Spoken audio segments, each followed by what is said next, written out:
Muy buenas. Hoy vamos a meternos de lleno a descifrar el enorme universo de los datos. Vamos a ver cómo se organiza toda esa información que, nos guste o no, define nuestro mundo digital. Desde lo más simple, como puede ser un tuit, hasta bases de datos súper complejas. Ha llegado la hora de intentar poner un poquito de orden en todo este caos. Para empezar, quiero que pensemos en una cifra, pero no una cifra cualquiera, una que es de verdad casi imposible de imaginar. Se calcula que para finales de 2024 la humanidad habrá generado 147 zettabytes de datos. A ver, para que nos hagamos una idea, un zettabyte es 1 billón de gigabytes. Es una auténtica locura, una cantidad de información tan bestia que cuesta hacerse a la idea, pero esa es la realidad en la que vivimos. Claro, un número tan grande al final no dice nada, ¿verdad? Vamos a bajarlo a tierra, a nuestro día a día. Fijaos, solo Google procesa unos 20 petabytes de datos cada día. Y Facebook, que fue la red social más usada en 2023, genera unos 4 petabytes diarios.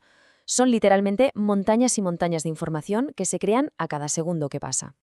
Y aquí viene la pregunta del millón. Pero bueno, ¿cómo es posible? ¿De dónde narices sale toda esta avalancha de información? Vamos a ver cuál es la raíz de esta explosión de datos que está definiendo por completo nuestra era.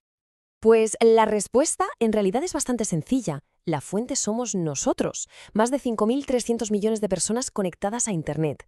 Cada búsqueda que hacemos en Google, cada vídeo que vemos, cada mensaje que mandamos, todo, absolutamente todo, suma y sigue alimentando este universo digital que no para de crecer. De hecho, se calcula que en 2023 cada persona generó de media 1,7 megabytes de datos por segundo.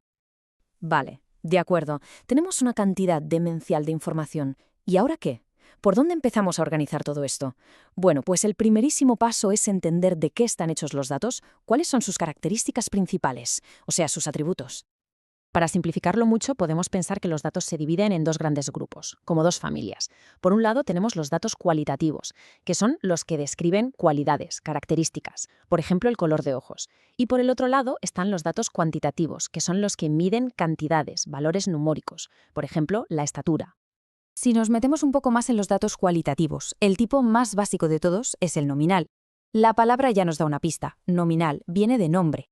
Son datos que simplemente ponen nombre, que etiquetan categorías, y donde el orden en el que las pones no tiene ninguna importancia. El ejemplo más claro es el estado civil.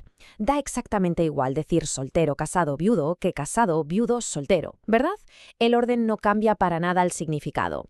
Y lo mismo pasa con el tipo de sangre o el color de ojos. Son simplemente etiquetas. El siguiente tipo de dato cualitativo es el ordinal. Y aquí, ojo, aquí la cosa cambia, porque como su propio nombre indica, el orden sí que es la clave de todo.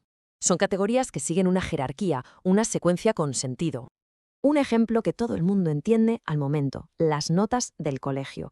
Una A es mejor que una B y una B es mejor que una C. El orden importa. Y mucho, porque nos da información súper valiosa. Pasa lo mismo con niveles como bajo, medio, alto. El orden es fundamental. Venga, ahora dejamos las cualidades y damos el salto al mundo de los números, a los datos cuantitativos. Los primeros que nos encontramos son los discretos, y esto significa básicamente que son valores que se pueden contar, son números enteros, fijos. Pensemos, por ejemplo, en la edad que tiene una persona, o en el número de alumnos que hay en una clase. Podemos tener 25 alumnos, pero no podemos tener 25 alumnos y medio. Son unidades completas, que no se pueden dividir. Y claro, la otra cara de la moneda de los datos discretos son los continuos. Estos pueden tomar cualquier valor que se nos ocurra dentro de un rango. No se limitan a números enteros, sino que pueden tener infinitos decimales. El peso o la estatura son ejemplos perfectos. Alguien puede pesar 70 kilos, o 70,2, o 70,235. El único límite que hay es la precisión del aparato con el que estamos midiendo. Con la temperatura pasa exactamente lo mismo. Muy bien, ya sabemos distinguir los atributos de los datos. El siguiente paso es ver cómo se organizan a gran escala. Y para eso existen 3 planos, o mejor dicho, 3 estructuras fundamentales que tenemos que conocer. Y aquí están los 3 grandes formatos: los datos estructurados, los semiestructurados y los no estructurados. Hay una analogía muy buena para entender esto. Pensemos que los datos estructurados son como una hoja de cálculo de Excel, todo superordenado en filas y columnas. Los no estructurados serían como un trastero caótico, lleno de cosas sin orden ni concierto. Y los semiestructurados pues son algo intermedio, como un álbum de fotos antiguo donde cada foto tiene una pequeña nota detrás explicando quién sale. Los datos estructurados son los más rígidos, siguen un modelo muy bien definido de antemano. El ejemplo clásico es una base de datos SQL o los datos de ventas de una empresa. Todo está en su sitio, bien colocado en filas y columnas. Esto, claro, hace que sean muy predecibles y facilísimos de procesar para las máquinas. En el otro extremo tenemos a los datos no estructurados. Aquí no hay modelo que valga. Hablamos de vídeos, de correos electrónicos, de imágenes, de lo que publicamos en redes sociales. De hecho, es el tipo de dato más común. La inmensa mayoría de la información del mundo es así, no estructurada. Y claro, por eso mismo es la más difícil de analizar. Y justo en medio, como un puente entre los dos mundos, están los datos semiestructurados. No tienen esa rigidez de una tabla, pero sí que llevan consigo algunas pistas para que podamos organizarlos, como etiquetas o lo que se conoce como metadatos. Archivos como JSON o XML son un ejemplo perfecto. Tienen una jerarquía interna que nos ayuda a darles sentido. Vale, la teoría está clara, pero ¿cómo se comportan estas tres estructuras en la vida real? Ponerlas frente a frente, en una comparación directa, nos va a ayudar a entender sus ventajas y sus inconvenientes. Esta comparación lo resume todo a la perfección. Los datos estructurados nos dan una organización tremenda, pero ¿a qué coste? Pues a costa de la flexibilidad. Son muy rígidos. Los no estructurados son todo lo contrario. Por naturaleza son caóticos, pero a cambio son increíblemente flexibles y escalables. Y los semiestructurados, una vez más, intentan encontrar un equilibrio entre los dos mundos. Después de toda esta teoría, llegamos a la pregunta del millón. ¿Y todo esto por qué es importante? ¿Para qué sirve?